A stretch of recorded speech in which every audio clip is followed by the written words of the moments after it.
Valentine week সে তো বাচ্চারা celebrate করে, কারণ আমার মতন লেজেন্ডরা সেলিব্রেট করে শিবরাত্রি। তাই আজকে আমি যেতে চলেছি মহাদেবের 12টা জ্যোতির্লিঙ্গ দর্শন করতে। আর মন্দিরে যাওয়ার জন্য আমি অর্ডার করেছিলাম একটা সুন্দর কুর্তা সেট। আমি এই ধরনের কুর্তা এর আগে কখনো পরিনি, আর এই কুর্তার সাথে আমি পরতে চলেছি এই ব্লু জিন্সটা। তো চলো, আমি যতটা এক্সপেক্ট করেছিলাম তার থেকে কিন্তু অনেকটাই সুন্দর লাগছে এটা পরে আমার। আজকে কিন্তু আমি একা যাচ্ছি না, আজকে আমার সাথে মন্দিরে আমার মাও যেতে চলেছে, কারণ এখন তো আমার মাও ইউটিউবার হয়ে গেছে। এখন আমি হালকা করে কাজল পরে নিলাম। বাই দ্য ওয়ে, আমি কিন্তু অলমোস্ট রেডি হয়ে গিয়েছি, আর ওইদিকে মাও রেডি হয়ে যাচ্ছে। ব্লাশ খুঁজে পাচ্ছি না, তাই এই লিপস্টিকটাকে ব্লাশের মতন অ্যাপ্লাই করে নিচ্ছি। আমি আমাকে একটু কথা তো বলতে দে। ছোট্ট ছোট্ট ইয়ারিং গুলো পরে নিলাম, সব শেষে একটু পারফিউম অ্যাপ্লাই করে নিলাম।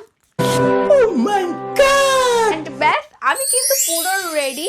এই কুর্তিটা কিন্তু আমি খুবই অ্যাফোর্ডেবল প্রাইসে মিশো থেকে নিয়েছি। এর লিংক আমি আমার কমিউনিটি পোস্টে দিয়ে দিয়েছি, তোমরা চেক করতে একদমই ভুলো না। 12টা জ্যোতির্লিঙ্গ একসাথে একই জায়গায়, সিরিয়াসলি আমি তো দেখে পুরো অবাক হয়ে যাই। আর এটা কিন্তু কোনো প্যান্ডেল ছিল না, এটা কিন্তু আসল মন্দির গাইস। আচ্ছা, তোমরা কি জানো 12টা জ্যোতির্লিঙ্গের মধ্যে কিন্তু একটা জ্যোতির্লিঙ্গ যাওয়া আমার কমপ্লিট হয়ে গেছে। যারা আমার ভিডিও খুব ফলো করো তারা কিন্তু অবশ্যই বলতে পারবে যে আমি কোন জ্যোতির্লিঙ্গের কথা বলছি, যেখানে যাওয়ার সৌভাগ্য আমার হয়েছে। আমি তোমাদেরকে ছাড়া একা একা ভগবানের দর্শন করবো, সেটা কখনো হতে পারে? তাই আমি কিন্তু স্পেশালি তোমাদের জন্য প্রত্যেকটা জ্যোতির্লিঙ্গের ভিডিও তুলে এনেছি। আমি জানতাম শিবরাত্রির দিন এই জায়গায় বিশাল ভিড় হবে, সেই কারণে আমি শিবরাত্রির আগের দিন চলে গিয়েছিলাম, যাতে ভগবানের ভালো করে দর্শন করতে পারি। আচ্ছা, কারা কারা এই মন্দিরটার ব্যাপারে প্রথমবার আমার ভিডিও দেখে জানতে পারলে সেটা কিন্তু আমাকে অবশ্যই জানিও, আর কমেন্টে হর হর মহাদেব লিখতে একদমই কিন্তু ভুলো না। চলো, এই ভিডিওটা আমি এই পর্যন্তই রাখছি, দেখা হচ্ছে তোমাদের সাথে নেক্সট ভিডিওতে। ততক্ষণের জন্য চ্যানেলটাকে সাবস্ক্রাইব করে নাও।